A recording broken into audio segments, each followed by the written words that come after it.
Assalamualaikum warahmatullahi wabarakatuh.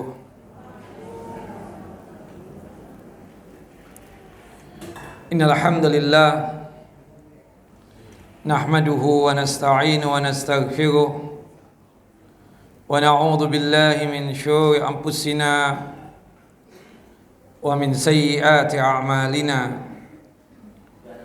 May yahdihillahu fala mudilla lahu وَمَنْ يُضْلِلْ فَلَنْ تَجِدَ لَهُ وَلِيًّا مُرْشِدًا أشهد أن لا إله إلا الله وحده لا شريك له وأشهد أن محمدًا عبده ورسوله ولقد قال الله تعالى في القرآن العظيم يا أيها الذين آمنوا اتقوا الله حق تقاته ولا تموتن إلا وأنتم مسلمون وبعد وبشرح لي صدري ويسر لي أمري واحلل عقدة من لساني يفقهوا قولي اللهم إنا نسألك علما نافعا ورزقا طيبا وعملا متقبلا اللهم إنا نسألك سلامة في الدين وعافية في الجسد وزيادة في العلم وبركة في الرزق وتوبة قبل الموت ورحمة عند الموت ومغفرة بعد الموت اللهم هون علينا في سكرات الموت والنجاة من النار والعفو عند الحساب. Ikhwani wa akhawati fid din, a'azani wa a'azakum Allah. Bapak dan Ibu yang dimuliakan oleh Allahu Jalla wa Ala, Majlis Ta'lim Masjid At-Tauhid yang sedalam lindungan dan penjagaan Allahu Jalla Jalaluh. Alhamdulillah, pada pagi hari yang cerah ini kita kembali bersua dan berjumpa di tempat yang mulia ini, fi baitin min buyutillah, di rumah Allah, di antara rumah-rumah Allah Jalla wa Ala yang ada di muka bumi ini, untuk tujuan ta'ammuk dan tafaqquh fid din, untuk tujuan memperdalam din Allah dan agama Allah Jalla wa Ala. Dan ini adalah satu kenikmatan yang sangat luar biasa yang kita dapatkan. Tidak semua muslimin, tidak semua muslimah mendapatkan nikmat sebagaimana yang kita dapatkan pada kesempatan ini. Doa kita dan harapan kita kepada Allah Jalla Jalaluh, semoga apa yang kita lakukan ini terhitung sebagai amal saleh kita dan terhitung sebagai mizan hasanat kita, timbangan amal kebajikan kita ketika kelak terjadinya pengadilan Allah Jalla wa Ala di padang mahsyar. Doa kita dan harapan kita kepada Allah Jalla Jalaluh, semoga apa yang kita lakukan ini sebagai caranya Allah Jalla wa Ala untuk menjatuhkan ridhanya dan rahmat atas kita semua, sehingga kita semua dimasukkan ke dalam jannahnya dan surganya tanpa ada hisab. Amin ya rabbal alamin. Salawat dan salam selalu tercurah kepada Nabi kita Muhammad sallallahu alaihi wasallam, Nabi yang telah menyampaikan amanah Allah, Nabi mengajarkan kepada kita tentang iman dan Islam, sehingga kita bisa merasakan manisnya keimanan dan juga lezatnya keislaman. Bapak dan Ibu yang dimuliakan oleh Allahu Jalla wa Ala, tema kita pada hari ini berkaitan tentang masalah lisan. Lisan ini adalah ciptaan Allah Jalla wa Ala yang tanpa tulang. Karena tanpa tulang itu terkadang ada omongan-omongan, ada perkataan-perkataan yang keluar dari lisan ini yang tidak terjaga.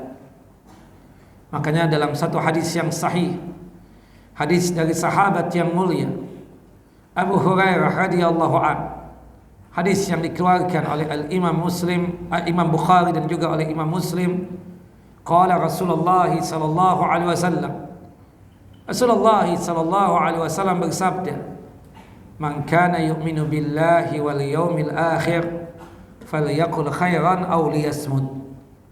Barang siapa yang beriman kepada Allah Jalla wa Ala dan beriman kepada hari kiamat.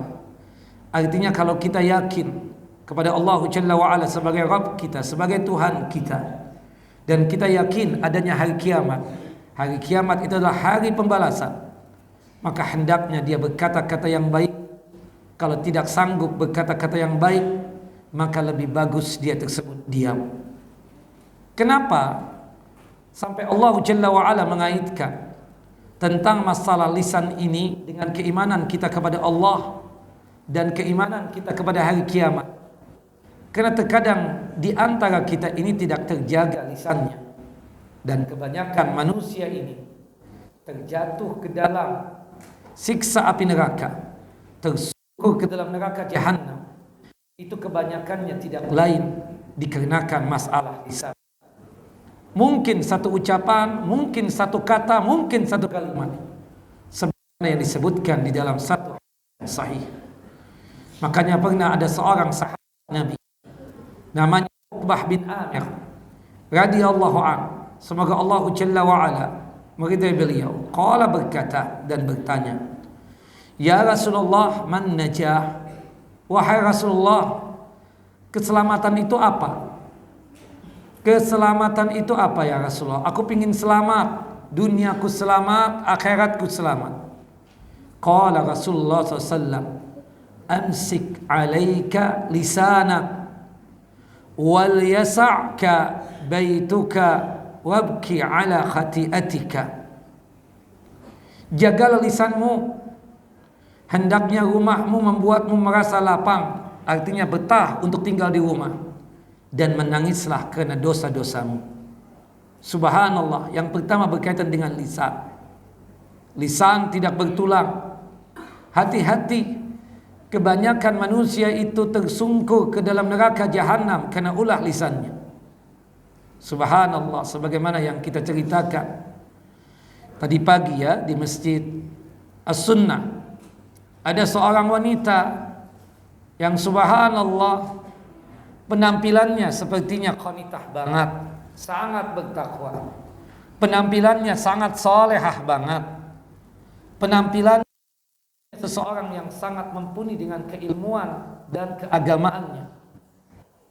Subhanallah, ada sahabat yang datang kepada Rasulullah bertanya tentang keadaan itu wanita. Itu wanita, ya Rasulullah, suka menghidupkan malam dengan ibadah salat malam, tahajud, qiyamul lail. Ibu-ibu, kalau seseorang sudah tahajud dan qiyamul lail, untuk salat lainnya sangat gampang dikerjakan. Jangankan salat wajib, salat sunnah yang lainnya pun bisa untuk dikerjakan. Perempuan sunnah. Kalau seseorang sudah melakukan sunnah, maka puasa wajib Ramadan sangat mudah untuk dilaksanakan. Dan ini perempuan juga suka bersedekah, suka berinfak. Tapi ya Rasulullah, ini perempuan punya kekurangan. Kata Nabi, apa kekurangannya? Wa fi lisaniha salitatun lijariha. Lisannya itu pedas banget untuk tetangga. Lisannya itu ketus banget untuk tetangga. Lancip, kata ibu-ibu, sehingga kata-kata yang keluar dari lisannya itu selalu mengganggu pikiran seseorang yang mendengarnya. Kata-kata yang keluar dari lisannya tersebut menyakitkan hati dia, menyakitkan seseorang yang mendengar ucapan dia. Ya Rasulullah, bagaimana keadaan itu wanita? Subhanallah, kata Nabi sallallahu, la khaira fiha. Itu wanita tidak ada baiknya. Ya Rasulullah, dia suka menghidupkan malam dengan ibadah salat malam. Kurang baik apa ya Rasulullah? Hampir tiap malam dia tahajud, qiyamul lail. Ya Rasulullah, dia suka puasa sunnah. Tidak hanya Ramadan yang dia kerjakan untuk berpuasa. Suka sedekah, hobi sedekah, bayangkan. Tapi subhanallah, memang benar sih lisannya itu enggak terjaga. Kata Nabi, hiya finnar, itu perempuan masuk ke dalam siksa api neraka. Bahkan disebutkan dalam satu hadis yang lain, hadis dari Mu'adz bin Jabal radhiyallahu anhu, ketika ada salah seorang sahabat Nabi datang kepada Rasulullah, ya menurut hadis ini ya Mu'adz bin Jabal itu sendiri, atau ada yang mengatakan orang lain, ada orang lain yang datang, yang disebutkan adalah sahabat yang lain yang datang. Kemudian orang itu berkata kepada Nabi SAW, ya Rasulullah, alimni wa aujis. Wahai Rasulullah, tolong ajarkan kepadaku satu ajaran, tolong nasihati aku, dan nasihatnya yang ringkas saja ya Rasulullah, jangan panjang-panjang. Faqala Rasulullah SAW, Rasulullah kemudian menjawab dan memberikan nasihat kepada sahabat tersebut. Idza qumta fi salatika fasalli salata.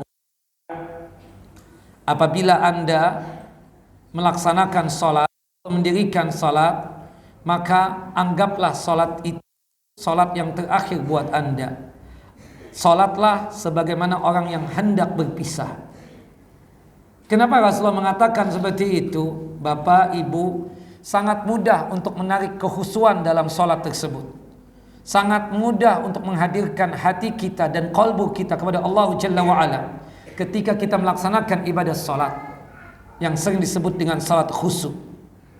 Kita setiap kali melaksanakan ibadah salat, tanamkan dalam diri kita bahwasanya salat yang kita kerjakan inilah salat yang terakhir. Kita meninggal. Karena kalau seseorang menjadikan setiap ibadah yang dia kerjakan itu sebagai ibadah yang terakhir, pasti sanggup lahir dari dirinya kekhusyuan, sanggup ya terlahir dari dirinya untuk fokus beramal beribadah, termasuk melaksanakan ibadah sholat. Tapi kalau sekiranya dia tidak fokus, tidak menjadikan itu ibadah sholat sebagai sholat yang terakhir buat dia, maka dia tersebut menggampangkan. Ya, kalau ini sholat duha biasa-biasa saja, masih ada besok, lusa, pekan depan. Dia masih punya keyakinan seakan-akan dia masih hidup panjang. Sama seperti seseorang mendapatkan Ramadan. Kalau sekiranya dia tersebut mendapatkan Ramadan, kemudian dia beranggapan dia berpuasa biasa-biasa saja. Kenapa? Dikarenakan dia tersebut beranggapan bahwasanya masih ada Ramadan tahun depan, masih ada Ramadan 2 tahun lagi, dan seterusnya. Maka pada saat itu dia tidak sanggup untuk berpuasa secara sempurna.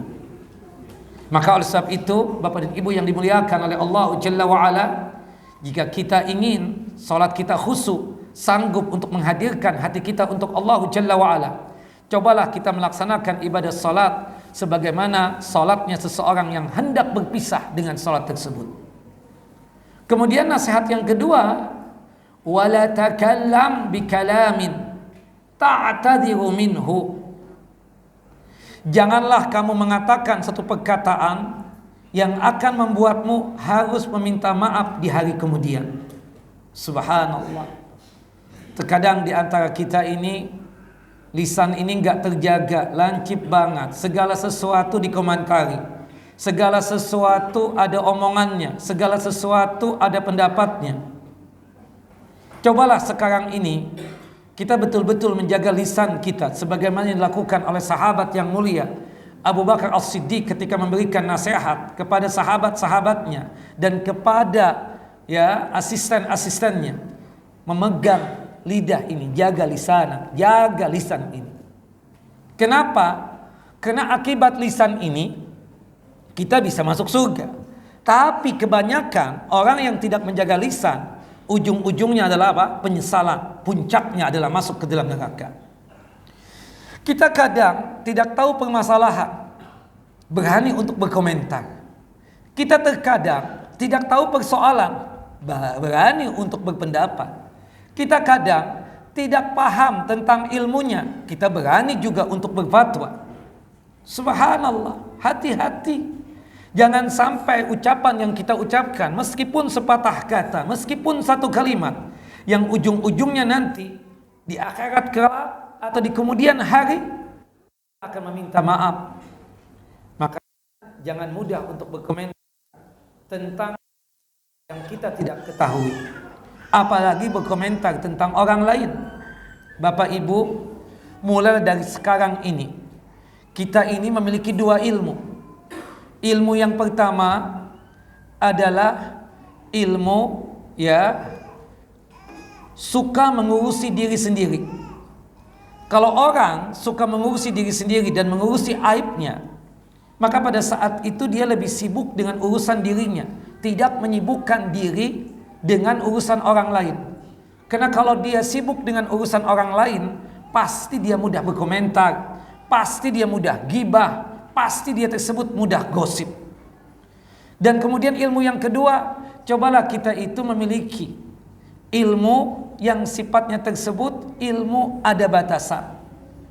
Kita dalam masalah persoalan apapun berkaitan dengan orang lain, itu ada batasannya.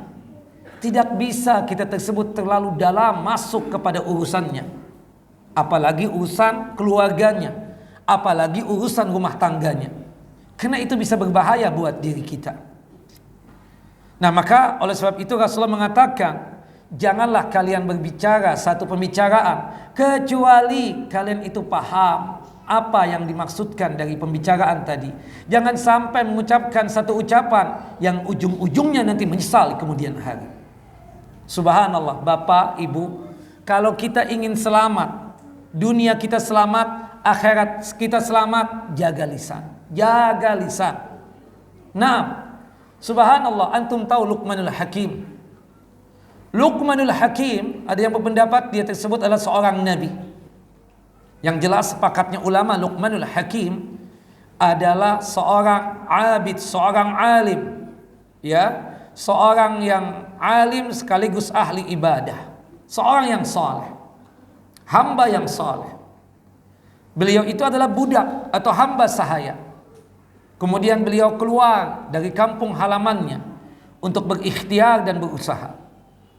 Subhanallah, setelah sekian tahun beliau meninggalkan kampungnya dan dia berada di suatu tempat. Kemudian Luqmanul Hakim ini menjadi orang yang sukses. Subhanallah, di setiap kajiannya banyak orang yang datang. Kemudian ada salah seorang dari orang yang di kampung dia tersebut, di kampung aslinya, melakukan safar, kemudian mampir di kota yang dimana Luqmanul Hakim ada di situ. Ketika itu ada kajiannya Luqmanul Hakim. Dia mampir ke masjid tersebut dalam rangka untuk melaksanakan ibadah sholat. Kemudian orang ini terkaget-kaget banyaknya orang tersebut di masjid itu, dan dia melihat seseorang yang sedang mengisi ta'lim atau kajian. Sepertinya orang itu dia kenali. Dia berusaha untuk duduk lebih dekat dari orang yang menyampaikan muhadharah atau kajian tadi. Kata dia dalam hatinya dan pikirannya, sepertinya saya itu kenal dengan orang ini. Subhanallah, sampai selesai kajian, orang itu mendekati Luqmanul Hakim. Maaf ya akhi, sepertinya ana ini kenal dengan antum. Apakah antum ini adalah Luqmanul Hakim? Kata Luqmanul Hakim, "Na'am, benar, aku Luqmanul Hakim." Orang itu tidak sampai di situ saja bertanya, "Bukankah antum dulu seorang pengembala kambing, mengembala kambing di bukit ini dan di lembah itu?" "Betul sekali."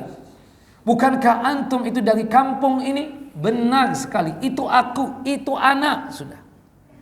Kemudian kata orang tersebut, "Antum ini kan dulu begitu. Kok bisa seperti ini? Allah Jalla wa'ala menganugerahkan kenikmatan yang luar biasa buat antum ini. Apa amalannya?" Subhanallah, kata Luqmanul Hakim, "Cuma dua yang aku lakukan. Yang pertama, tidak terlalu dalam untuk mengurusi orang lain. Yang kedua, aku selalu menjaga lisanku. Tidaklah aku berkomentar kecuali aku paham tentang ilmunya tersebut. Ketika aku tidak paham tentang ilmunya tersebut dan aku tidak mengerti apa yang harus diucapkan, aku bersikap diam." Inilah yang membuat Allah Jalla Jalaluh menganugerahkan kenikmatan kepadaku, kenikmatan yang sangat luar biasa seperti ini. Dan subhanallah, kata Nabi kita Muhammad SAW ketika memberikan nasihat kepada Mu'adz bin Jabal, subhanallah, kata Nabi SAW, imsik lisana, jaga lisanmu wahai Mu'adz bin Jabal. Subhanallah, Mu'adz bin Jabal berkata kepada Rasulullah SAW, ya Rasulullah, ya Nabi Allah, apakah dengan kita bercakap-cakap, apakah kita dengan berbicara Allah Jalla wa'ala menyangsi kita? Apakah dengan kita berucap, berkata-kata Allah Jalla wa'ala menghukumi kita, melempar kita ke dalam siksa api neraka? Kata Nabi Muhammad SAW, sakilat ka ummuk, kesian inti punya ibu, kok yang seperti ini aja tidak paham. Kata Nabi SAW, ma yakubbu kathiran ya ala manakhirihim min hasaidi alsinatihim. Kebanyakan manusia itu tersungkur ke dalam siksa api neraka dikarenakan ulah lisannya, dikarenakan sebab lisannya. Maka oleh sebab itu, jagalah lisan ini, jangan sampai kita tersebut ya gara-gara lisan kita tersebut tersungkur dan dilemparkan ke dalam siksa api neraka. Nah, apalagi ibu-ibu yang dimuliakan oleh Allah Jalla wa'ala, ini zaman sosmed, sosial media. Mungkin ibu-ibu tidak berucap, mungkin ibu-ibu tidak berkata-kata, tapi jari jemari selalu bergerak-gerik seperti itu, selalu bermain-main seperti itu. Kadang sesuatu yang tidak pantas untuk dikirim ke grup WA dikirim juga. Subhanallah. Maka oleh sebab itu, hati-hati betul ya ibu-ibu. Pilihlah teman yang baik ketika bersosial media, agar ketika kita membuka sosial media tersebut, kita itu memiliki sikap yang berakhlak yang baik, kemudian senang, dan kita paham bahwasannya dengan bersosial media itu mudah-mudahan ini kita dijadikan oleh Allah Jalla wa'ala sebagai amal soleh kita. Maka oleh sebab itu, yang kita kirim yang baik-baik saja, yang kita lihat yang baik-baik saja. Kalau sekiranya di dalam ya sosial media tadi, termasuk di grup WA, ada sesuatu yang tidak baik, segera kita tinggalkan. Jangan sampai kita tersebut ya masih ikut di grup tersebut. Wallahu a'lam bissawab. Nah, Rasulullah SAW mengatakan, man kana yu'minu billahi wal yaumil akhir falyaqul khairan aw liyasmut. Barang siapa yang beriman kepada Allah dan beriman kepada hari kiamat, hendaknya berkata-kata yang baik. Kalau tidak sanggup berkata-kata yang baik, maka lebih bagus apa diam. Tidak banyak berkomentar, bahkan lebih banyak diam, itu lebih bagus buat kita. Ya, banyak berkomentar, kata Umar bin Khattab radhiyallahu an, man kathura kalamuhu kasura saqatuhu. Orang yang banyak berbicara, orang yang banyak bercakap-cakap, itu banyak kesalahannya, banyak khilafnya. Dan orang kalau banyak salahnya, banyak khilafnya, itu berarti dia tersebut siap-siap untuk masuk ke dalam siksa api neraka. Karena bahaya lisan ini luar biasa. Makanya Umar bin Abdul Aziz, ya, khalifah yang kelima, bisa dikatakan seperti itu, sebagaimana dikatakan oleh ulama tarikh ya, atau ulama sejarah, saking adilnya beliau memberikan nasihat kepada anak buahnya yang kebetulan ya diangkat menjadi pejabatnya. Kata beliau, wahai anak buahku, wahai pegawai-pegawaiku, ya, bekerja itu dengan fisik, kerja. Jangan banyak ngomong, bicara. Karena ujungnya nanti kalian akan melakukan kesalahan. Wallahu a'lam bissawab. Dan perlu diingat, lidah ini banyak menyebabkan seseorang tersebut masuk ke dalam neraka. Luka kena pukulan tangan ibu-ibu itu bisa sembuh dalam waktu beberapa hari atau mungkin hitungan pekan. Tetapi luka berkaitan dengan lidah yang menusuk ke jantung hati, ya, itu susah untuk sembuhnya. Selalu teringat apa yang pernah dia ucapkan kepada kita. Karena lisan itu banyak sekali melakukan dosa. Di lisan inilah kita katakan ada dosa ghibah, gosip, Di lisan inilah kita katakan ada yang namanya apa? Dosa apa? Kita katakan dosa berkaitan tentang fitnah. Di dalam lisan inilah kita katakan itu berkaitan tentang dosa yang lainnya, nyinyir atau menghina orang. Kita katakan, maaf, dosa inilah yang kita katakan ya berkaitan dengan lisan, banyak sekali. Nah, adik-adik bisa nggak mainnya di luar aja? Penitia nggak paham-paham, saya saling menunjuk. Antum, adik-adik di luar aja mainnya ya. Ini acara ibu-ibu, bisa nggak? Anak siapa nih sih? Ayo keluar aja yuk, main di luar sana. Ayo ada penitia tolong dibawa. Nah, ya bawa di luar aja. Nah, monggo silakan. Main di luar, main bola sana. Taib, hurry up. Nah, main di luar aja. Taib, ya. Nah, akibat itulah tadi saking banyaknya dosa dilakukan oleh lisan itu yang mengakibatkan seseorang itu terlempar ke dalam siksa api neraka. Wa hal yakubbun nas fin nari ala wujuhim illa hasaidu alsinatihim. Kebanyakan manusia itu terlempar ke dalam siksa api neraka dikarenakan ulah lisannya. Dan ingat Bapak dan Ibu yang dimuliakan oleh Allah Jalla wa Ala, disebutkan dalam surah Qaf ayat 17 sampai ayat 18 bahwasannya ada malaikat yang pencatat berkaitan dengan apapun yang kita ucapkan. Ma yalfidhu min qaulin illa ladaihi raqibun atid. Tidak satu ucapan pun yang keluar dari lisan kita melainkan ada di dekatnya malaikat pengawas yang selalu hadir. Hati-hati. Mungkin orang yang kita gibahi tidak tahu apa yang kita ucapkan, apa yang kita gibahkan. Tapi kita yakin ada malaikat yang berada di dekat kita, di samping kanan kita dan kiri kita, yang mereka itu selalu hadir dan selalu menjadi pengawas buat kita dan selalu mencatat apapun yang kita ucapkan. Subhanallah. Nah, termasuk dosa-dosa yang dilakukan oleh lisan adalah apa? Suka menghina orang dengan gelar-gelar tertentu. Subhanallah, ibu-ibu yang dimuliakan oleh Allah Jalla wa Ala, disebutkan di dalam surah Al-Hujurat, Allah Jalla wa Ala berfirman, ya ayyuhalladzina amanu la yashar qaumun min qaumin asa ay yakunu khairan minhum wa min nisa'in asa ay yakuna khairan minhunna. Wahai orang-orang yang beriman, janganlah satu kaum menghina kaum yang lainnya. Bisa jadi kaum yang dihina itu lebih baik daripada kaum yang menghinanya. Nah, di sini poinnya ibu-ibu. Wala nisa'un min nisa'in asa ayyakuna khairan minhunna. Janganlah wanita yang satu menghina wanita yang lainnya. Bisa jadi wanita yang dihina lebih baik daripada wanita yang menghina tadi itu. Nah, ibu-ibu yang dimuliakan oleh Allah Jalla wa Ala, kenapa sih yang disebutkan khusus wanita? Padahal kita paham kalau sekiranya Allah menyebutkan satu kaum, di situ termasuk wanita enggak, Bu? Kalau misalnya dikatakan oleh Allah, janganlah satu kaum menghina kaum yang lainnya. Di situ ibu-ibu merasa terpanggil enggak di situ? Ibu bagian daripada satu kaum tadi enggak? Iya.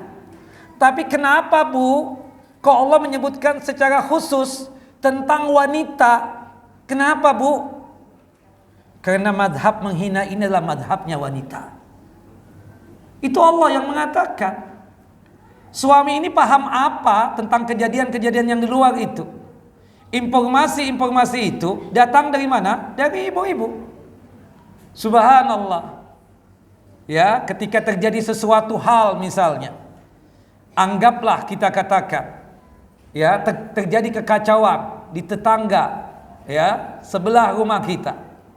Subhanallah, anggaplah berantem dan berkelahi, cekcok, ya, antara suami istri ini. Suami ini kan baru datang mungkin ba'dal asar atau mungkin siang hari, capek, lelah, dia rasakan, kemudian dia mandi. Subhanallah, istrinya solehah banget. Mau kopi apa teh abang? Subhanallah, kopi aja. Ditemani oleh pisang goreng. Enak kan? Masya Allah. Ketika duduk berduaan dengan suaminya, siapa biasanya yang membuka omongan, Bu? Istri. Tahu nggak? Tetangga sebelah. Ya kenapa sih? Kalau suami yang paham istrinya puluhan tahun, ya dia ngerti. Lu mau gibah ya? Lu mau gosip ya? Subhanallah. Nah, udah cukup, jangan ngurusin orang. Tapi kalau suami yang ikut mazhab wanita, subhanallah. Bahasa sih, naam. Kenapa my sweetheart? Tahu enggak? Ternyata sama aja ya laki-laki. Kita pikirkan soleh banget tuh yang di sebelah itu tetangga. Tahu enggak tadi?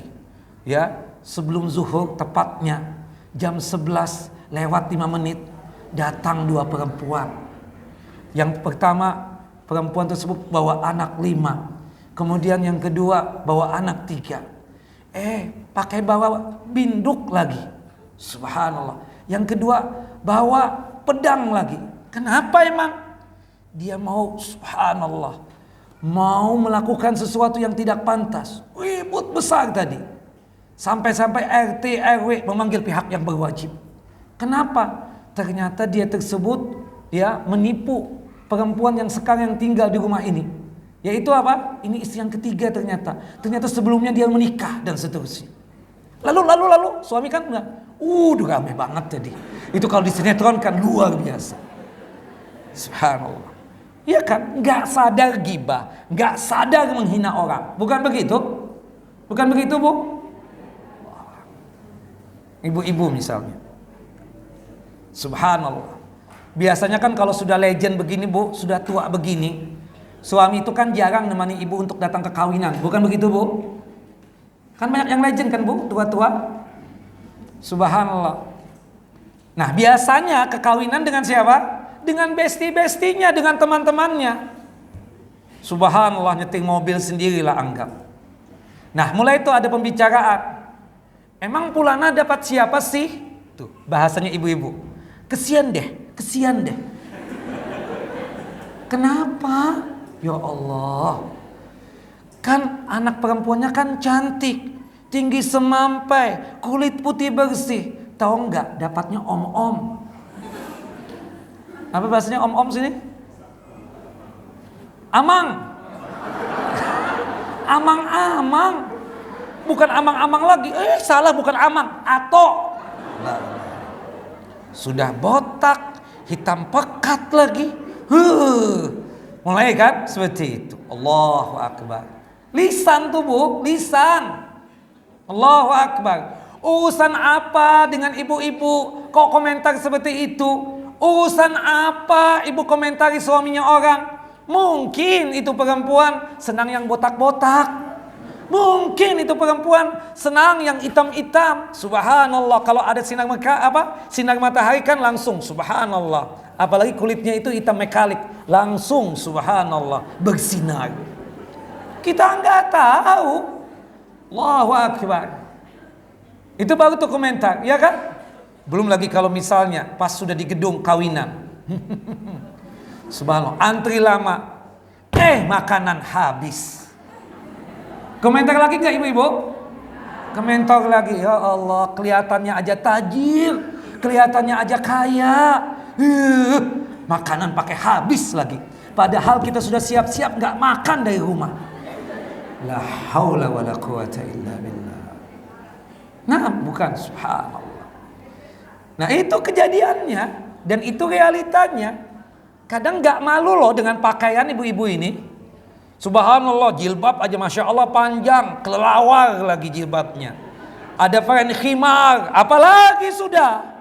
Kemudian apa lagi kita katakan ada yang umbrella, payung lebar. Bukan begitu? Nah, cadarnya itu apa? Apa, Bu? Banada apa, Pak? Bandana. Udah luar biasa. Tapi tetap jaga lisannya nggak bisa. Allahu Akbar. Jangan Bu ya, tapi ibu-ibu Masjid At-Tauhid nggak begitu kan Bu? Ya begitu juga Ustadz, sama aja. Nah, wallahu a'lam bishawab. Allahu akbar, iya kan? Naam. Jadi ceritanya Ibunda Ummu Salamah, Hindun binti Abi Umayyah. Hindun ini ibunda kita yang sering disebut dengan sebutan Ummu Salamah, kebetulan pendek.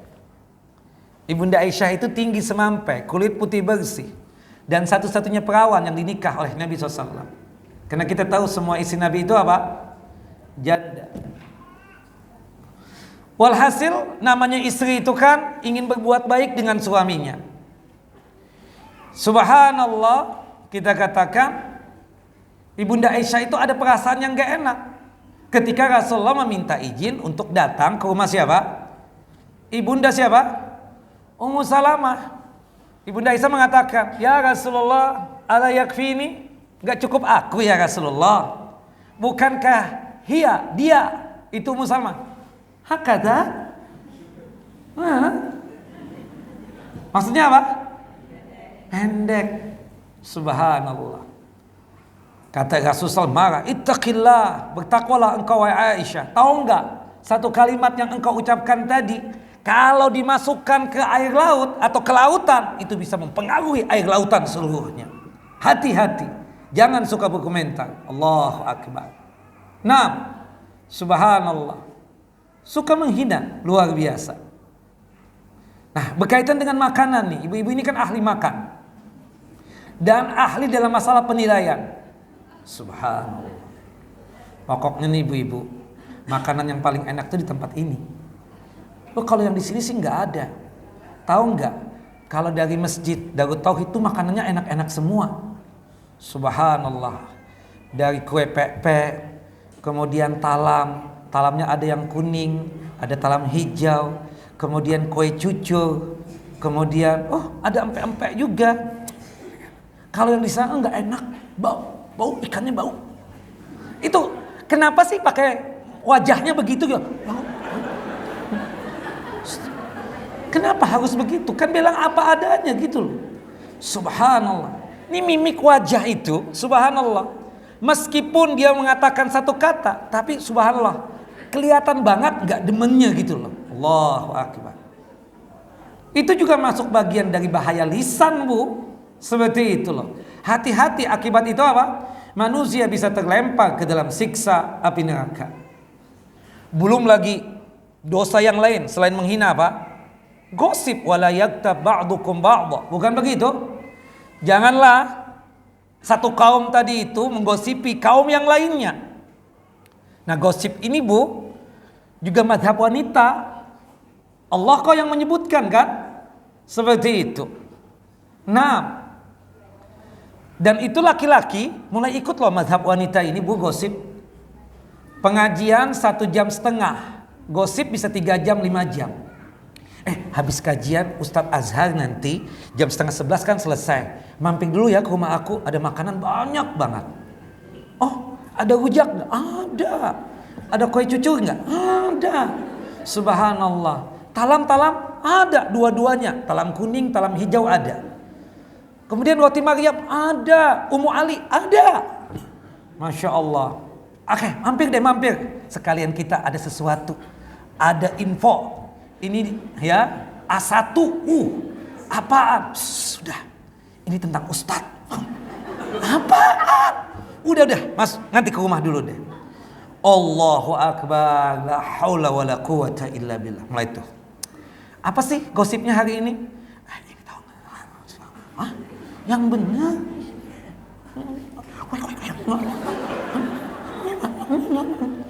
Haula wala quwata. Subhanallah.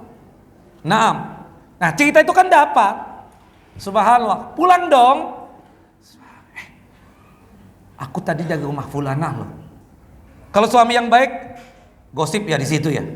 Kagak, cuma dengar doang. Nah, suami yang ikut, ada info apa? Katanya benar ya, si Ustadz itu kawin lagi. Hah? Yang dari mana? Dia subhanallah dari Jakarta datang ke Pangkal Pinang. Ternyata kenapa tiap bulan datang ke situ? Ternyata Lalu. Allahu Akbar. Bapak-bapak ikut juga mazhab wanita. Kenapa sih? La ilaha illallah Muhammad Rasulullah. Itu kan yang terjadi ibu-ibu. Benar gak bu? La ilaha illallah. Belum lagi macam-macamnya seperti itu. Allahu Akbar. Bahaya lisan. Belum lagi komentarin orang ya, gibah juga masuknya ya, bukan fitnah sih. Komentar itu apa ya? Kalau komentar yang baik-baik sih masya Allah bagus. Saya nih terkadang nih ibu-ibu merasa heran. Ibu-ibu ini kan pakai cadar ya, pakai penutup wajah, bahkan nggak kelihatan sama sekali kadang. Cuma mata, kadang mata juga nggak kelihatan. Pakai burko dia itu, tapi tetap aja foto. Subhanallah. Kata kakak kita yang di Pangkal Pinang, Ustadz nggak paham nih, subhanallah, katro. Subhanallah. Kenapa Ustadz? Yang dipoto bukan wajah Ustadz. Coba lihat yang bagian itu.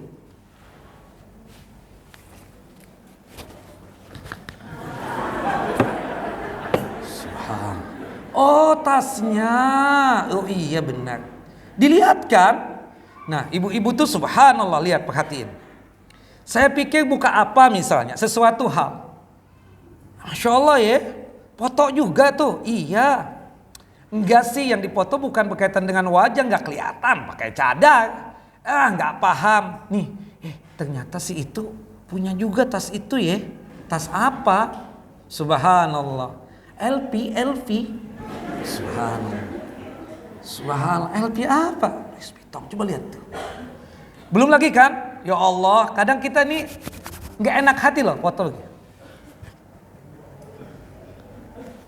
Atau yang begini, gaya bebas. La haula. Gaya bebas begini nih. Ada yang ditunjukkan kan? Nah, di situ komentar-komentar kan ada. Kalah masih sama punya aku. Itu jadul punya dia. Kan perempuan kan paling begitu. Subhanallah. Saling info dan menginfokan, tapi di dalamnya apa?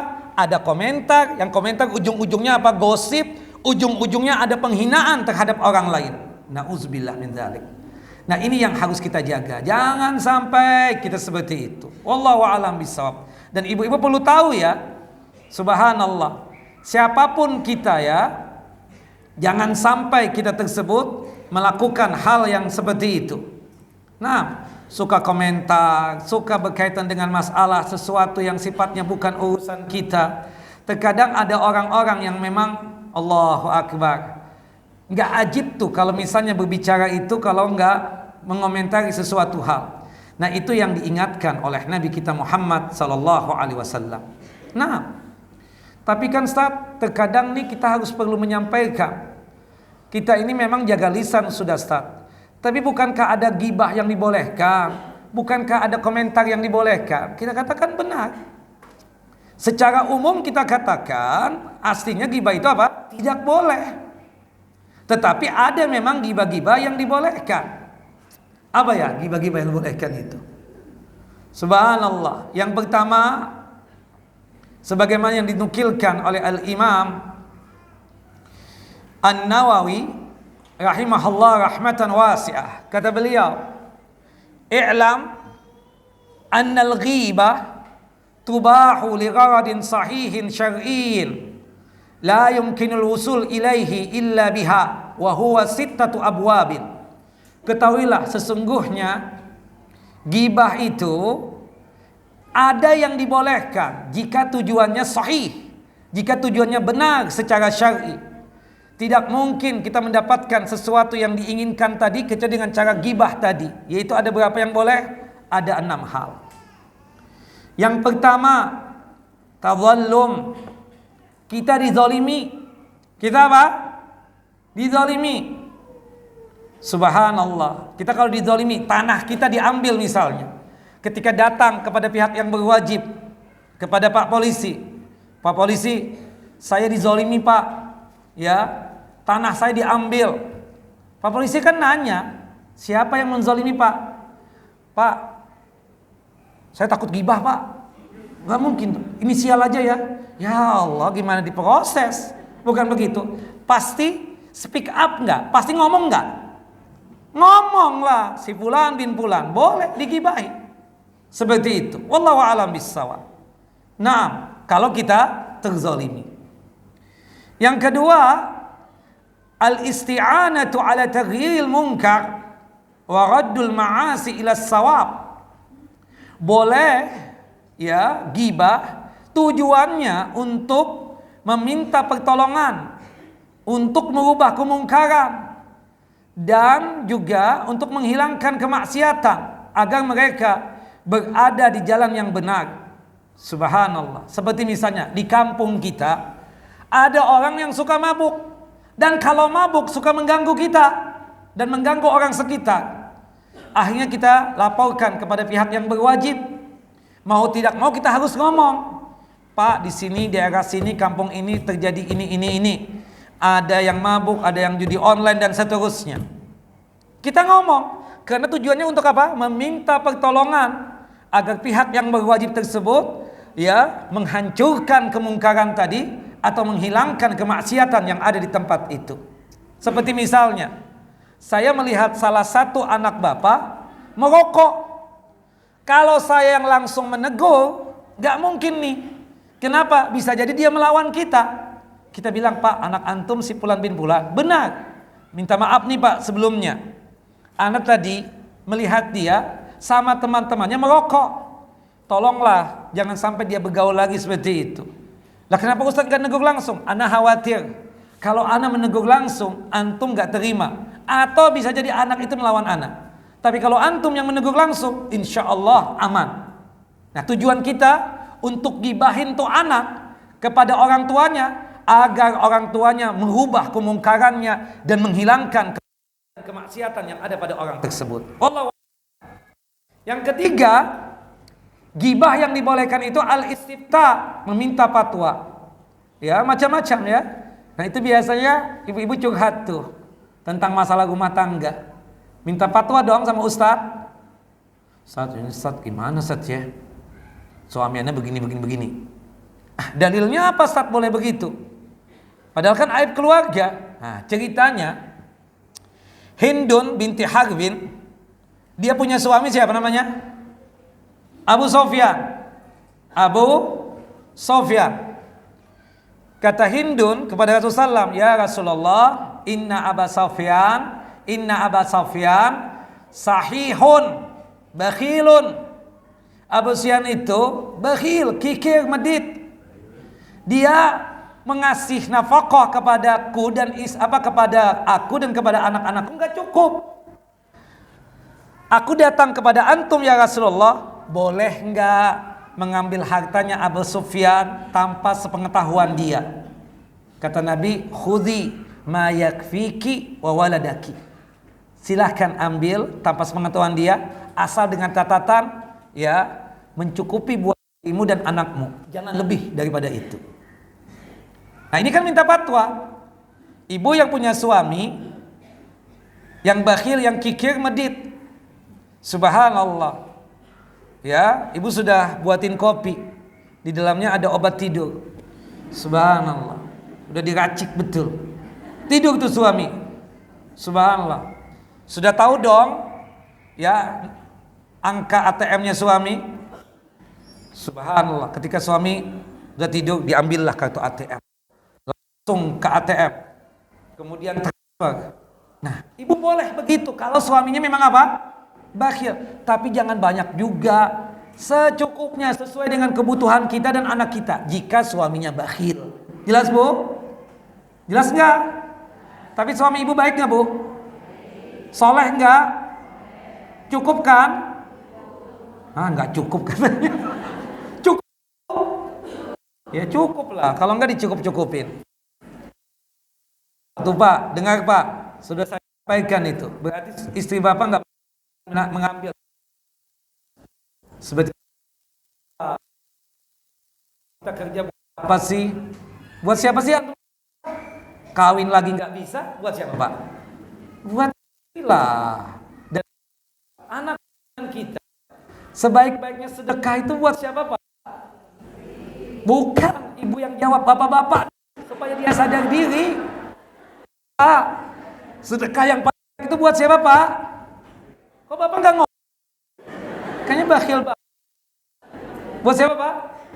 Istri, kata Nabi kan, 1 dinar yang tujuannya untuk fisabilillah bangun masjid, 1 dinar yang tujuannya untuk membebaskan budak, 1 dinar untuk sedekah kepada fakir miskin, 1 dinar yang diinfakkan, ya, yang diberikan kepada istri dan anak. Ya Rasulullah, dari 4 tadi yang paling besar pahalanya yang mana? 1 dinar yang disedekahkan, yang diinfakkan buat istri dan buat anak-anak. Ya, seperti itu Pak. Jadi Pak, subhanallah, kita tahu kan, kalau nafkah kepada istri itu kan hukumnya wajib Pak. Kalau bapak memberikan nafkah kepada istri, kan setiap hari ada 2 malaikat tuh yang turun ke muka bumi ini. Yang satu mendoakan kebaikan, Allahumma a'ti munfikan khalafan. Ya Allah, tolong ganti hartanya orang yang suka berinfak dan bersedekah. Malaikat yang kedua, Allahumma a'ti mumsikan talafan. Ya Allah, hancurkanlah hartanya orang yang bakhil, yang kikir medit. Nah, nafkah kepada istri dan anak itu hukumnya wajib. Antum gak memberikan nafkah kepada istri dan anak, kena doanya malaikat ini. Tapi antum orang baik kan, menurut informasi istri-istri antum yang ikut kajian ini. Bukan begitu ibu-ibu? Mudah-mudahan gak kena Pak, ya, seperti itu. Alam bisawab. Ini pesan ibu sampaikan kepada bapak-bapak. Nah, taib. Kemudian yang keempat, boleh gibah. Tahdhirul muslimina minasyarri, ya, wa nasihatuhum, memperingatkan kaum muslimin dari keburukan dan kejelekan seseorang dan memberikan nasihat kepada mereka. Contoh kan seperti Ustaz, antum kenal nggak Ustaz Fulan? Kenal, alhamdulillah. Gimana Ustaz? Dia sunnah, ya, pemahamannya gimana terhadap ini? Begini. Kalau kami undang gimana? Bagus nggak? Bagus, masya Allah itu orang. Nah, kemudian ya tanya lagi, kalau ini Ustaz, yang ini, jangan ya, jangan.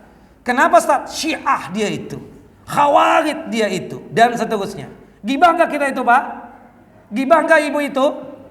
Gibah lah kita katakan, tapi gibah yang dibolehkan. Wallahu alam bissawab. Nah, itu kan mencegah kaum muslimin agar jangan sampai jatuh ke dalam apa? Ke dalam keburukan dia. Seperti misalnya, putri bapak dan ibu dilamar oleh seorang laki-laki. Subhanallah. Orang kan kalau melamar itu selalu penampilannya baik, bukan begitu? Kelihatannya masya Allah soleh banget, konit banget. Tapi kalau kadang nama ustadz yang dijual, ana muridnya di Jakarta, Ustadz ABS. Siapa lagi? Si ini sebut. Subhanallah, ditelepon lah. Assalamualaikum. Waalaikumsalam. Oh, kapan Ustadz ini nih? Ustadz, nih ada Fulan bin Fulan, katanya kenal dengan antum. Kenapa Pak? Dia melamar putri anak. Oh, masya Allah. Menurut Ustadz gimana? Pak, dia masya Allah orang baik, soleh. Cuma dia ada kekurangan. Apa Ustadz? Dia belum kerja. Loh, mobil yang dia bawa itu kemarin siapa? Nggak tahu, mungkin menyewa, mungkin punya orang tuanya atau siapa. Menurut Ustadz gimana? Ya, saya nggak tahu, kembali kepada Bapak. Yang jelas tuh anak baik, soleh. Cuma nggak ada fulus, nggak ada kerjaan. Terserah deh, mau terima atau enggak. Seperti itu. Dan itu kan termasuk aib ya. Mungkin kalau tuh anak dengar omongan tuh Ustadz, bisa marah nggak Pak? Gibah juga kan? Cuma kita menyelamatkan. Terkadang di antara antum, tapi kan anak baik Ustaz, tapi antum gak ada kerjaan. Ustaz, anak kerja Ustaz. Apa kerjaan antum? Setiap hari ngaji Ustaz. Bahkan sehari 3 kali ngaji. Subuh, duha, maghrib. Itu bukan pekerjaan. Pekerjaan tuh antum lihat tuh, ada orang pagi-pagi keluar, kemudian habis asar kembali ke rumahnya. Itu pekerjaan. Tapi kan anak soleh Ustaz, baik. Baik antum. Sekarang ini, ketika antum menikahi seorang perempuan, antum tidak memberikan nafkah kepada istri dan anak antum menjadi orang yang tidak baik lagi. Antum menjadi orang yang zalim, seperti itu. Nah, itu kan peringatan juga untuk berwanti-wanti seperti siapa? Zainab ya. dilamar oleh 3 laki-laki sekaligus. 3 laki-laki sekaligus yang melamarnya. Yang pertama Abu Jaham, yang kedua Muawiyah bin Abi Sufyan, yang ketiga Zaid bin Harithah. Subhanallah, rupanya melamar ini sekaligus sama, bersamaan. Karena kalau kita paham itu perempuan dilamar oleh seorang laki-laki, kita kepicut juga dengan perempuan, nggak boleh melamar dia kan, sampai itu laki-laki meninggalkan itu perempuan, dalam artian membatalkan lamarannya. Tapi rupanya ini bertiga melamar sekaligus. Bayangkan, masya Allah, ya. Gimana ya Rasulullah, dari 3 itu siapa yang aku terima? Jangan Abu Jaham deh. Kenapa? Ala atiki asa. Di pundaknya ini selalu ada tongkat. Ada penafsiran, suka jalan-jalan keluar kota, keluar negeri, istri nggak diajak. Subhanallah, kan ada istri yang model, aduh, ditinggal lagi, nggak mau, seperti itu. Makanya ibu-ibu jangan kawin sama ustadz, ditinggal-tinggal terus. Ya. Nah, subhanallah ya. Alhamdulillah ya, kecuali ustadz yang ngajak kita ya. Subhanallah. Yang kedua, Abu Jaham penafsirannya di atas pundaknya itu ada tongkat. Gak bisa salah sedikit main pukul. Allahu Akbar. Jangan deh, jangan. Bukannya dia orang baik, tapi kadang ada seperti itu. Kemudian bagaimana dengan Muawiyah? Ya Rasulullah, jangan juga. Kenapa Pak? Su'luk, fakir, miskin. Kalau bahasa bapak-bapak nggak ada kerjaan. Kalau bahasa ibu-ibu nggak ada fulus. Jangan deh, jangan. Nikahlah dengan siapa? Zaid bin Harithah. Nah, itu gibah nggak ibu-ibu? 3 orang tadi digibahin nggak? Tapi itu gibah yang boleh untuk menyelamatkan agar orang tersebut tidak terjumus kepada kejahatan seseorang. Padahal Muawiyah bin Abi Sufyan kurang soleh apa? Penulis wahyu loh. Tapi Rasul mengatakan jangan kawin sama dia nggak ada ya pekerjaan. Seperti itu. Wallahu a'lam bishawab. Yang kelima, gibah yang dibolehkan ayyakuna mujahiran bi fisqihi atau bid'atihi. Orang yang terang-terangan di hadapan kita melakukan perbuatan dosa, menampakkan kemaksiatannya atau menampakkan kebid'ahannya. Di hadapan kita negak qomar, di hadapan kita mabuk, di hadapan kita joget, di hadapan kita melakukan maksiat. Boleh nggak kita gibahin? Boleh orang seperti itu. Naam, subhanallah. Seperti kita bilang sama anak kita, nah, mama nggak ridho ya, kamu keluar rumah pakai baju you can see seperti orang yang di depan itu. Nah, jangan tiru tuh orang. Lihat tuh, keteknya kelihatan kemana-mana. Subhanallah, lupa kerok lagi. Subhanallah. Boleh nggak kita gibah begitu? Boleh. Kenapa? Orang itu perempuan menampakkan maksiat di hadapan kita. Bukan begitu?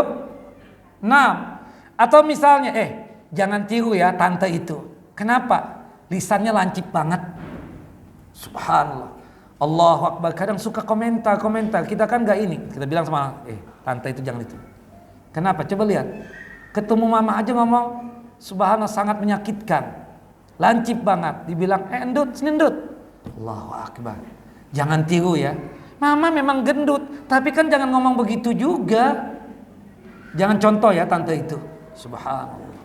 Wallahu a'lam bishawab. Nah, jadi orang yang melakukan maksiat secara terang-terangan boleh nggak kita gibahin? Boleh.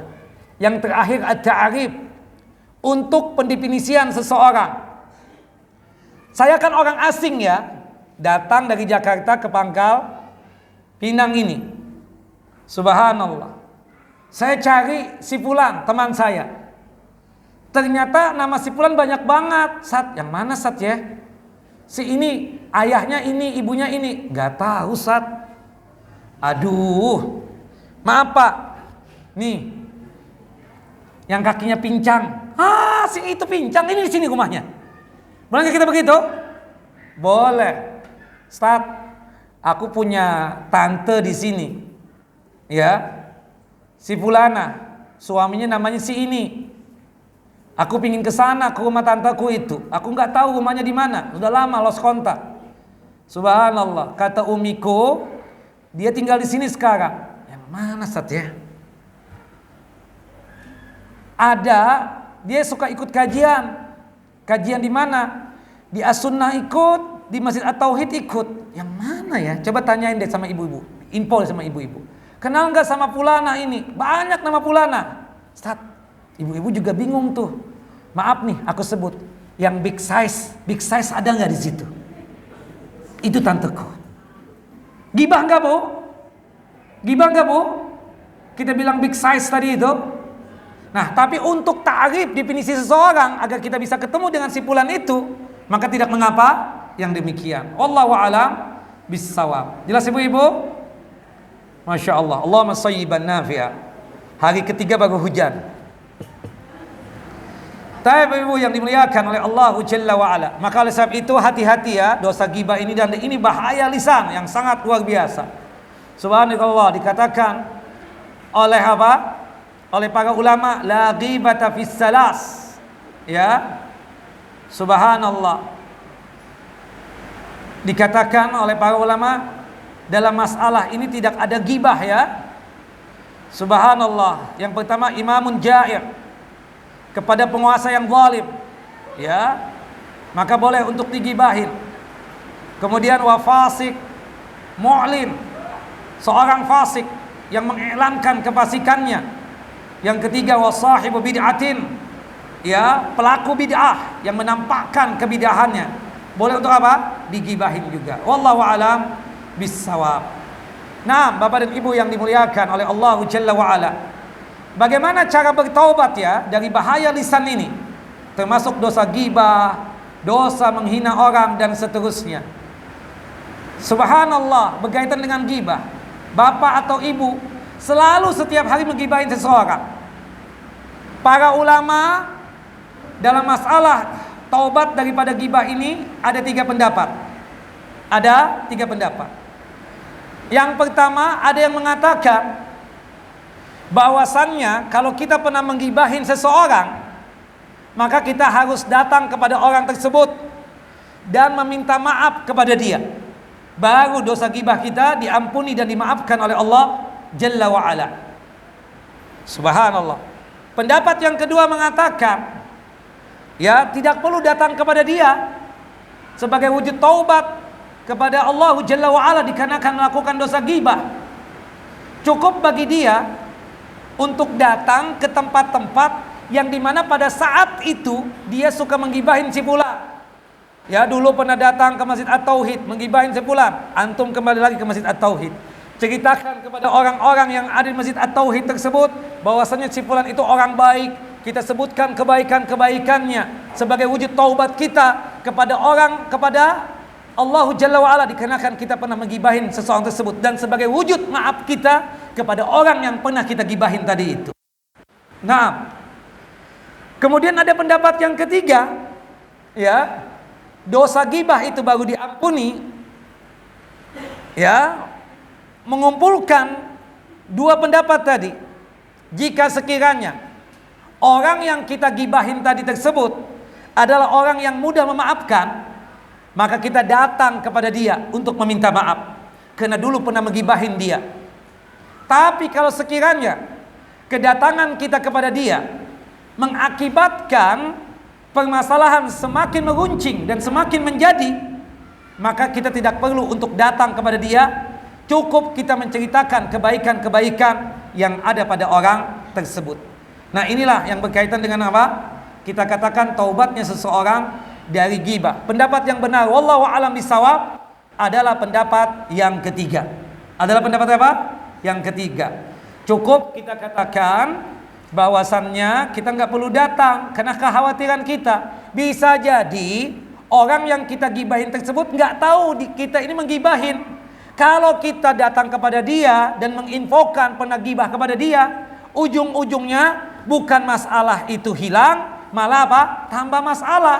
Maka alangkah baiknya sebagai wujud taubatnya dia daripada dosa ghibah tersebut, kita menceritakan orang tersebut di setiap ya tempat yang kita dulu pernah menggibahin dia. Kita ceritakan kebaikan-kebaikannya. Wallahu a'lam bissawab. Nah, kemudian ikhwan wa akhawati fid din, a'azani wa a'azakum Allah. Bapak dan Ibu yang dimuliakan oleh Allahu Jalla wa Ala, jaga lisan termasuk di sosial media. Ya. Di sini ada beberapa adab ya yang harus kita perhatikan pada saat kita bersosial media. Yang pertama, jangan suka komentar. Yang pertama apa? Jangan suka apa? Berkomentar. Jelas?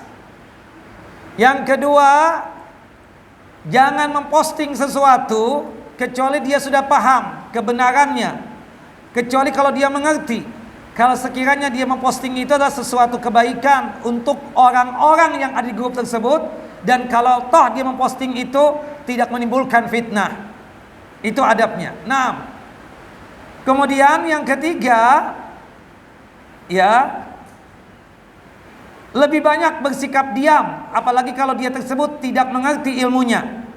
Nah, jangan mudah berkomentar ya, sama dengan pertama tadi kita katakan, lebih bagus apa? Bersikap diam, kita katakan. Dan dikatakan oleh para ulama ya, berdasarkan hadis Nabi SAW yang dikeluarkan oleh Imam Bukhari dan Muslim, diam itu lebih selamat daripada banyak berbicara. Kita boleh berbicara jika memang dibutuhkan dan ada hajatnya. Kemudian selanjutnya, kita boleh kumpul-kumpul, tapi pastikan kumpul-kumpulnya itu adalah kebaikan, bukan sesuatu hal yang sifatnya mudarat. Termasuk juga dalam masalah memilih teman. Hati-hati, jangan sampai kita tersebut berteman dengan orang-orang yang tidak pernah sanggup untuk menjaga lidahnya dan lisannya. Ingat, teman itu punya pengaruh yang sangat luar biasa. Kalau kita berteman dengan orang yang suka melaknat, maka kita akan seperti itu juga. Kalau kita berteman dengan orang yang suka gibah, pasti kita akan seperti itu juga. Kalau kita berteman dengan orang-orang yang selalu berkata-kata yang jorok lagi kotor, maka kita juga akan seperti itu. Kata ahli syair, as-sahibus sahib. Ya, teman itu apa? Bisa mempengaruhi yang sangat luar biasa.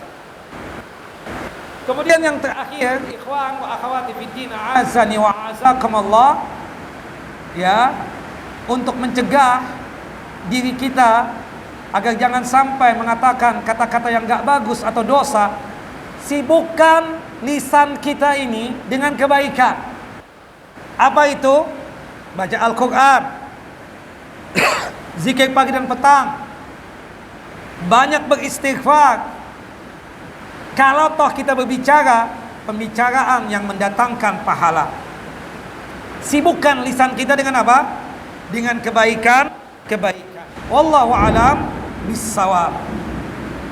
Baik Bapak dan Ibu, tinggal 10 menit lagi. Ada pertanyaan? Suara jelas enggak nih? Masya Allah, hujan lebat. Allahumma sayyiban nafi'an.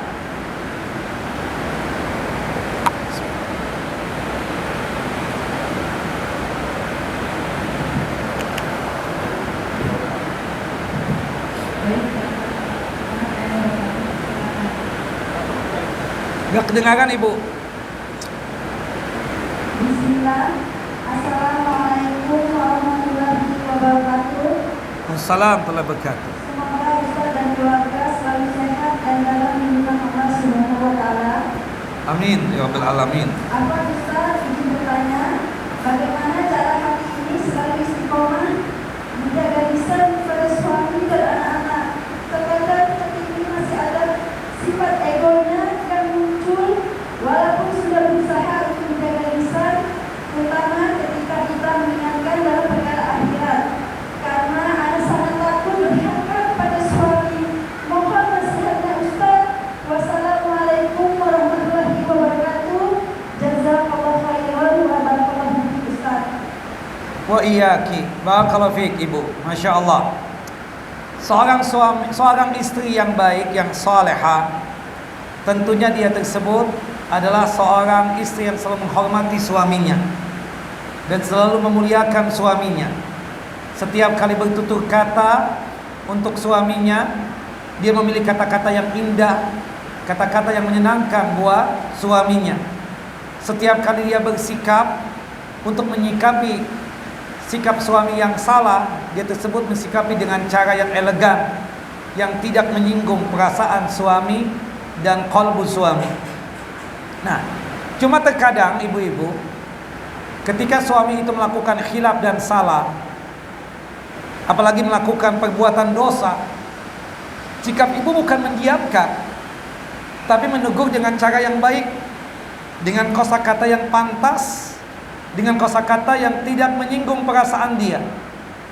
Ketika misalnya suami itu berat betul untuk datang ke masjid salat berjamaah, kita duduk berduaan dengan dia dan mengatakan, mungkin sambil membacakan hadis-hadis tentang kewajiban salat berjamaah di masjid bagi laki-laki, kita mengatakan, ya, wahai suamiku, wahai my sweetheart, ya, aku ini sering ikut kajian dan sering mendengar dari ustadz-ustadz kita bahwasanya laki-laki itu sholat berjamaah di masjid itu hukumnya wajib. Aku berharap antum sebagai suamiku, sebagai pimpinan rumah tangga, sholatlah di masjid, jangan sholat di rumah. Dengan bahasa kita yang santun, dengan bahasa kita yang sifatnya tersebut yang baik, insya Allah suami kita mau apa? Mau untuk menuruti nasihat kita. Seperti itu. Jangan sampai kita tersebut mengeluarkan kata-kata yang maaf, ya, sepertinya seakan-akan kita yang lebih hebat, kita yang lebih baik, kita yang lebih apa semuanya. Kita baik-baik saja berbicara, termasuk kepada anak keturunan kita, dengan kosakata yang indah, yang baik, yang tidak menyinggung perasaan dia. Kalau perlu kita katakan, ya, abang, wahai suamiku, yuk kita sama-sama ke masjid deh. Ya, aku juga ikut ke masjid. Karena wanita memang boleh datang ke masjid, meskipun utamanya wanita itu sholat di mana? Di rumahnya. Cuma satu, ya, baik suami ataupun istri, ketika menegur pasangannya itu tolong ya Bapak Ibu, kosakatanya itu yang bagus. Kosakatanya itu tidak menyakitkan hati. Ingat, subhanallah, luka di badan, luka di fisik, ya, itu mudah untuk sembuh. 2-3 hari juga sembuh. Tapi luka ketika seseorang, ya, mengatakan sesuatu sehingga menggores hatinya, itu susah untuk sembuh. Maka oleh sebab itu kita berusaha untuk sebaik mungkin. Kalau toh ibu mendapatkan suami ibu misalnya khilaf dan salah bahkan dosa, memberikan nasihatnya itu secara baik-baik dan berduaan, jangan di hadapan anak-anak, ya. Itu akan meruntuhkan martabat dan kehormatan apa? Suami ibu. Kemudian sambil didoakan ibu, sambil doakan suami semoga dapat hidayah, semoga dapat petunjuk dari Allahu Jalla wa Ala. Wallahu a'lam bissawab. Naam. Ada yang lain? Assalamualaikum warahmatullahi wabarakatuh, Ustaz. Waalaikumsalam warahmatullahi wabarakatuh. Semoga Ustaz dan keluarga mendapat rahmat dari Allah Subhanahu wa taala dan diridhoi oleh Allah Subhanahu wa taala. Amin. Saya izin bertanya, Ustaz, apa yang harus kita lakukan ketika kita berhadapan dengan seorang yang NPD? Apa tuh? NPD itu narcissistic personality disorder, Ustaz. NPD itu seperti Ustaz, dia merasa dirinya korban padahal dialah pelakunya. Hah? Playing victim, iya. Jadi yang salah suami, bukan istri kan? Tapi seakan-akan istri selalu yang disalahkan, ya gitu ya? Ya Kak, begitu Kak? Enggak, Ustaz, ini Orang lain. Orang lain, Ustaz. Ya tentunya kita pertama ya, orang seperti itu, ibu-ibu, kita jangan terlalu dekat ya, seperti itu. Karena itu berbahaya juga buat psikis kita dan mental kita ya, termasuk diri kita. Ya, orang itu seakan-akan dia tersebut sepertinya orang yang benar, sepertinya orang yang dizolimi dan seterusnya. Padahal kita menegur dia baik-baik. Nah, orang seperti itu kita bersikapnya adalah pertama tentunya memberikan nasihat kepada dia agar dia jangan sampai seperti itu. Yang kedua, kita katakan kalau orang itu nggak berubah, ya sudah, kita berusaha untuk menjauh atau sekedar say hello saja. Nah, bagaimana tahapan untuk merubah sikap seperti itu? Kita tidak ada kewajiban untuk merubah seseorang. Yang merubah itu hanyalah Allah Jalla wa Ala. Maka tugas kita, ya, kita mendoakan dia agar dia tersebut bertaubat dari perbuatan yang dia suka seperti itu. Seakan-akan kita selalu yang salah, padahal dia yang salah, seperti itu. Nah, banyak manusia-manusia yang seperti itu. Sepertinya Dia saja yang kelihatan dizolimi, padahal dianya itu yang zalim. Dan itu banyak terjadi. Nah, orang seperti itu, ibu-ibu terutama, kita jangan terlalu dekat dengan dia. Itu berbahaya buat diri kita. Suatu saat nanti kita yang akan diserang oleh dia. Wallahu a'lam bishawab. Sambil kita doakan, semoga dia tersebut mendapatkan hidayah dan petunjuk Allahu Jalla wa ala. Wallahu a'lam bishawab. Naam. Assalamualaikum warahmatullahi wabarakatuh. Assalamualaikum warahmatullahi wabarakatuh. Ustaz, izin bertanya, ketika safar, apabila mau sholat, baju hanya sebatas mata kaki dan ditutup dengan kaos kaki, apakah aurat sudah tertutup sempurna atau harus memakai penutup tambahan agar kaos kaki tidak terlihat? Atau apa boleh sholat terlihat kaos kaki dan gamis hanya sebatas mata kaki? Syukran Ustaz. Auratnya wanita di dalam sholat ataupun di luar sholat, pada saat dia keluar rumah, seluruh tubuhnya tertutup kecuali wajah dan kedua telapak tangan. Nah, termasuk telapak kaki kita itu adalah aurat. Ketika kita tutupi dengan apa? Dengan kaos kaki ya, maka itu sudah mewakili menutupin aurat kita. Ketika kita sholat ya, menutup dengan abaya kita atau jilbab kita yang panjang itu, kemudian kita tambah dengan kaos kaki tadi itu artinya kita sudah menutupin aurat kita. Yang itu adalah seluruh tubuh tertutup kecuali wajah dan kedua telapak tangannya. Dan pakai kaos kaki itu untuk menguatkan lagi kita apa? Sudah menutupi apa? Aurat kita. Wallahu a'lam bishawab. Dan salatnya apa, Ibu? Sah. Salatnya sah. Kenapa? Dia sudah menutup auratnya. Seluruh tubuh tertutup kecuali wajah dan kedua telapak tangan. Wallahu a'lam bishawab. Jelas, Ibu? Nah, ada yang lain? Assalamualaikum warahmatullahi wabarakatuh. Waalaikumsalam warahmatullahi wabarakatuh. Ini Ustaz, saya punya teman. Alhamdulillah ya. Apa-apa dia itu selalu di-share, tapi mukanya itu tutup. Itu gimana hukumnya Ustaz? Berapa Ustaz? Jazakallahu khair. Jadi dia maaf Ustaz, ada protes. Di Instagram ya? Di Instagram status Facebook.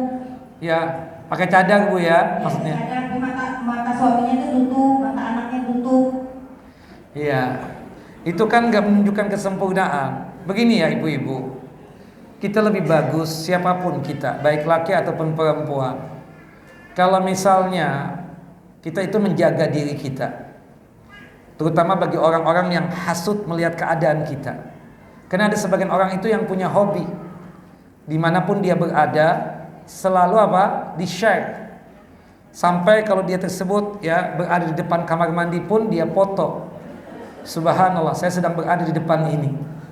Nah, ini kan berbahaya kan seperti itu. Makan apapun dia share. Lagi makan di sini nih, ini. Nah, masalahnya kita katakan kan orang-orang seperti itu kan memang hobi ya. Kemudian dia mengaji. Tapi hobi itu tetap ada. Sampai akhirnya dia mungkin tanya sama Ustadz, Ustadz, anak suka share begitu, Ustadz. Tapi anak tutup loh wajah anak tutup loh wajah suami, anak tutup loh wajah apa? Anak-anak. Subhanallah, kalau toh kita tersebut men-share seperti itu, anggaplah yang demikian itu mubah kita katakan atau boleh. Tapi kan kenapa sih setiap kegiatan kita share? Siapa kita emang? Khawatirnya, yang kita khawatirkan Bu ya, penyakit ujub muncul. Sombong juga ada. Apalagi kan keluar negeri misalnya. Seperti contoh misalnya, saya nggak tahu ya, dia mau umrah, tuh sudah tuh dari luar rumah saja dia sudah share itu.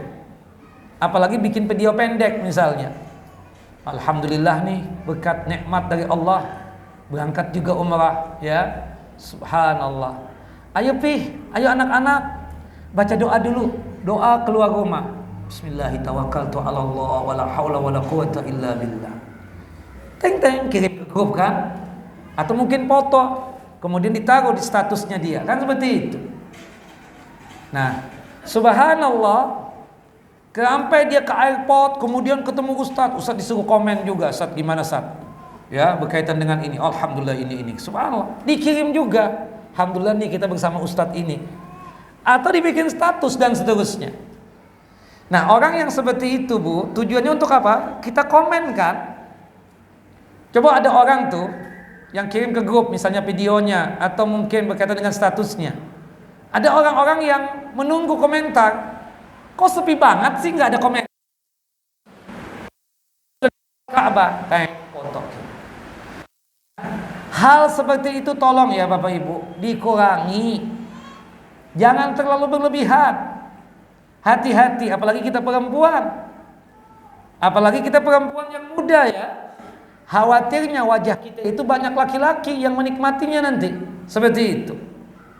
Begitupun juga suami misalnya, suami kita very handsome misalnya, ganteng. Kan ada juga wanita-wanita yang menikmati wajahnya suami tadi itu. Makanya Bapak, kalau Bapak punya wajah ganteng yang ujung-ujungnya mengakibatkan ibu-ibu yang ada di Masjid Darut Tauhid ini atau di Masjid At-Tauhid ini dia terfitnah, Bapak datang ke sini pakai cadar juga. Nah, itu kan yang dikatakan oleh Syekh Islam Ibnu Taimiyah kan, seperti itu.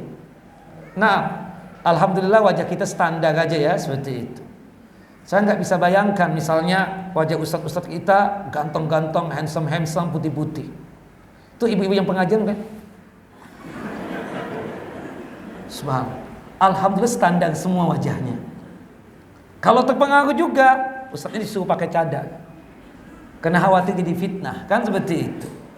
Nah itu laki-laki kan, subhanallah, apalagi perempuan. Maka ibu-ibu ya, subhanallah. Makanya saya kadang ada orang-orang yang aneh begitu Bu. Ya kita mau komen apa? Kayak tadi foto, ini perempuan pakai cadar, rapat banget, tapi suka foto gitu loh. Apanya yang dilihat kan seperti itu. Oh ternyata apa Bu? Coba ibu lihat di bawahnya lagi tuh. Pasti dia ingin menunjukkan tasnya kan Bu? Iya enggak? Ibu katrok banget sih, masa enggak paham itu? Nah disitulah nanti ujung-ujungnya ada apa? Kita katakan ada ujub, ada sombong dan seterusnya. Nah kita berusaha untuk apa? Menghindari itu. Wallahu a'lam bissawab. Begitu kira-kira ya ibu-ibu. Nah, ada yang lain? Assalamualaikum warahmatullahi wabarakatuh. Waalaikumsalam warahmatullahi wabarakatuh. Nih. Semoga Ustaz dan keluarga sehat walafiat. Amin ya Rabb. Ini makanya Ustaz, satu, bagaimana cara menyikapi watak suami yang keras?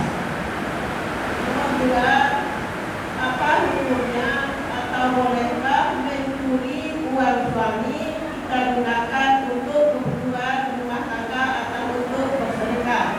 Terima kasih Ustaz. Assalamualaikum warahmatullahi wabarakatuh. Ibu, watak karakter itu bisa dirubah. Kadar Allah takdirnya ibu dapat suami yang keras banget. Subhanallah. Saya nggak tahu kerasnya itu dari muda atau ketika sudah tua begini aja Bu. Makanya nih, ibu-ibu kan sudah pada lewat nih. Nanti buat putri ibu dan cucu ibu, tolong cari laki-laki ya. Kita katakan laki-laki yang lemah lembut, kosakata yang bagus dan seterusnya. Bukan yang keras, bukan yang kasar dan seterusnya. Tapi sudahlah, ibu kan sudah lewat nih, sudah pada kawin kan seperti itu. Bahkan sudah, ya maaf ya, kita katakan sudah para legend seperti itu. Maka oleh sebab itu, ini adalah pahala buat ibu. Bagaimana caranya merubah karakter suami yang keras tadi menjadi lemah lembut. Kosakata yang dia keluarkan bukan kata-kata yang kasar. Mudah-mudahan berkat nasihat ibu dia menjadi lemah lembut. Dan doakan dia ibu. Nah ketika suami tadi berkata-kata yang kasar, ibu dengan kemampuan ibu nasihati dia. Ya, jangan sampai dia seperti itu. Ya, wallahu a'lam bishawab. Nah tentunya berproses Bu ya, ibu sabar, berproses dan seterusnya. Ustaz bagaimana hukumnya kalau suami bakhil, kikir, medit? Dia memberikan tidak sesuai dengan harapan. Nah tadi kan hadisnya tentang Hindun ya binti Harbin, istrinya Abu Sufyan tadi kan jelas. Jika memang suami ibu bakhil dan kikir, tidak cukup memberikan sebagaimana yang seharusnya. Tapi ibu mencuri uang suami untuk tujuan sedekah, nggak boleh Bu, haram. Ibu izin dengan suami, minta, aku ingin sedekah. Nah insya Allah kalau ibu dengan baik-baik pasti suami akan memberi. Dan ingat bapak-bapak, ketika seorang istri bersedekah baik bersedekah uang ataupun makanan, yang ternyata itu dari antum sumbernya, maka istri antum dapat pahala, kemudian antumnya pun juga apa? Dapat pahala. Wallahu a'lam bissawab. Jelas Ibu? Nah, ada yang lain? Assalamualaikum warahmatullahi wabarakatuh. Waalaikumsalam warahmatullahi wabarakatuh. Ini ada titipan pertanyaan Ustaz, ada 3 pertanyaan, bolehkah kita baca Ustaz? Satu-satu aja. Satu dulu. Apa? Yang pertama, bagaimanakah sikap kita terhadap seseorang yang tidak suka kepada kita? Wajibkah kita menjauhi teman tersebut padahal kita berteman, tapi di belakang kita teman kita itu menggibahi kita? Kalau kita ketemu kajian, bolehkah kita menghindar Ustaz dari teman tersebut? Itu pertanyaan pertama. Yang pertama kakak tanya dulu, emang benar dia gibahin kakak? Kan seperti itu. Jangan sampai kita seuzon.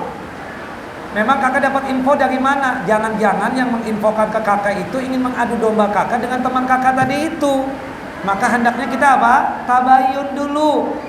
Ya ayyuhalladzina amanu idza ja'akum fasiqun binaba'in fatabayyanu.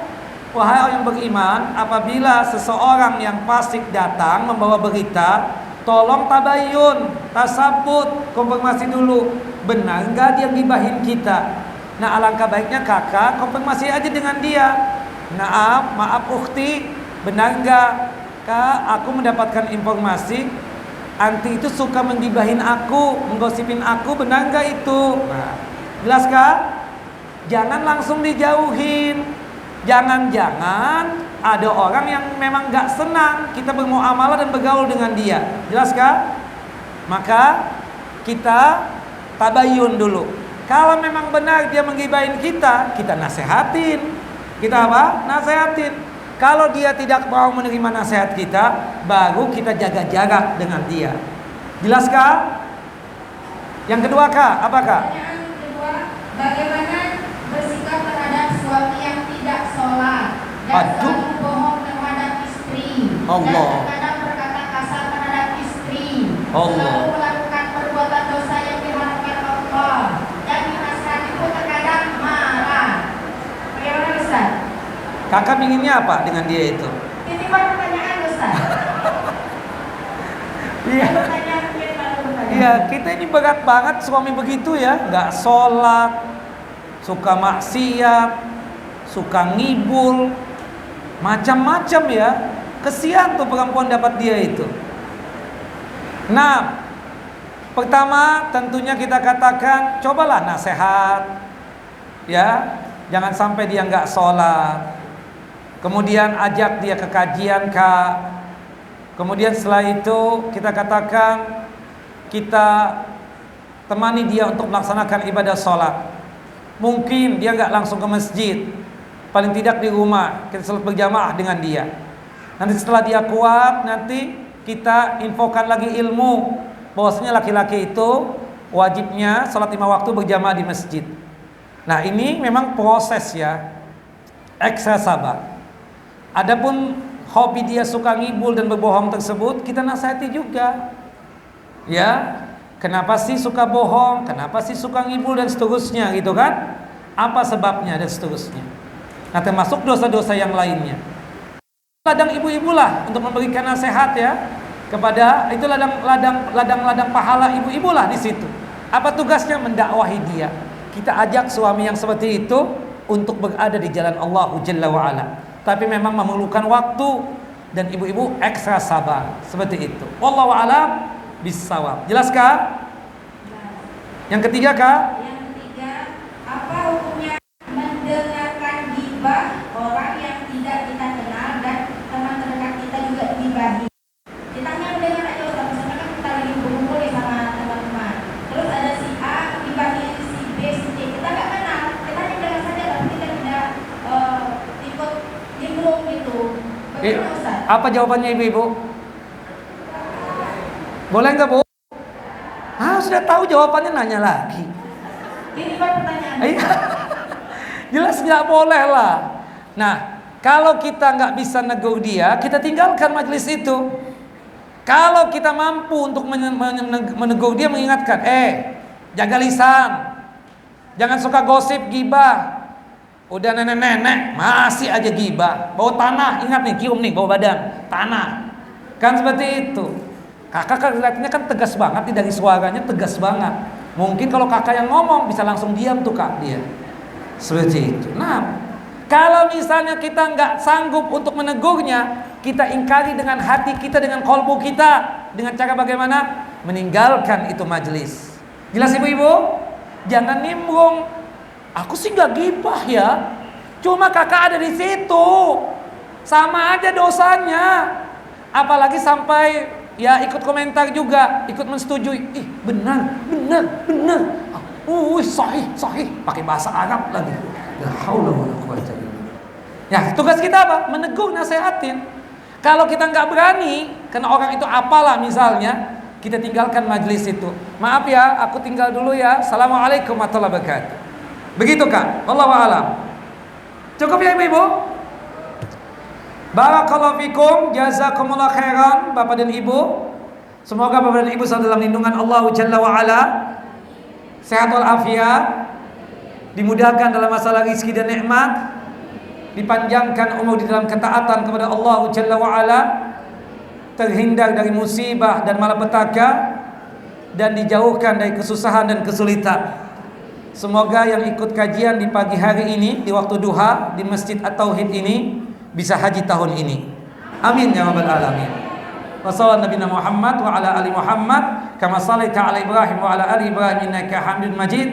Allahumma barik ala Muhammad wa ala ali Muhammad kama barakta ala Ibrahim wa ala ali Ibrahim innaka Hamidum Majid. Kita tutup kajian kita dengan masing-masing kita baca doa kafaratul majlis. Subhanakallahumma wa bihamdika asyhadu an la ilaha illa anta astaghfiruka wa atubu ilaik. Assalamualaikum warahmatullahi wabarakatuh.